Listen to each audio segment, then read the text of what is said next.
The Royal Bahamas Police Force, Department of Corrections, and now the Department of Immigration, all impacted by the COVID-19 virus. But despite this challenge, it appears that these officers are more than ready to enforce the newest set of lockdown policies and measures. Anthony Smith has more. Law enforcement suffering an unexpected hit in manpower due to COVID-19. Still, Minister of National Security, the Honorable Marvin Dame, says all branches are adequately equipped to enforce all protocols and procedures. This assurance coming after a number of officers would have been quarantined due to possible COVID-19 exposure. The incident raising concerns of whether the force is operating at a disadvantage. Our officers are on the front line.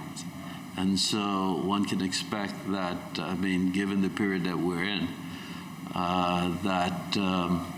some will probably have to be placed in quarantine. And so we continue to plan, we continue to meet, and continue to ensure that all of our agencies are providing the level of service that is needed to protect and safeguard the people of our nation. The most recent law enforcement branch impacted by the coronavirus being the Bahamas Department of Corrections, with one off-duty prison officer confirmed to be among positive COVID-19 cases last week. Still, Dame says the situation at the prison remains under control, crediting the commissioner, who has been lauded for implementing measures dealing with the prison's overcrowding problem. We continue to commend the Commission of Corrections, where the prison is still essentially COVID-free.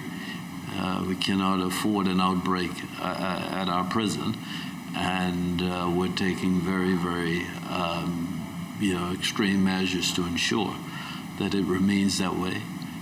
And the number of criminals trickling into the prison seems to be at a minimum. This mirrored by an apparent 4% drop in crime back in July based on the most recent crime statistics.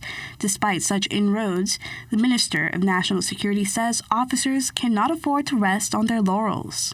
Criminals are still looking for opportunities to break in somebody's homes, to steal someone's vehicle, to pull a weapon to deprive someone of their belongings. And we have to be engaged. Our officers have been engaged. They have caught persons in the act of committing armed robberies.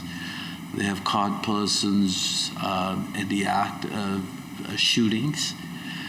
They continue to take weapons over the streets.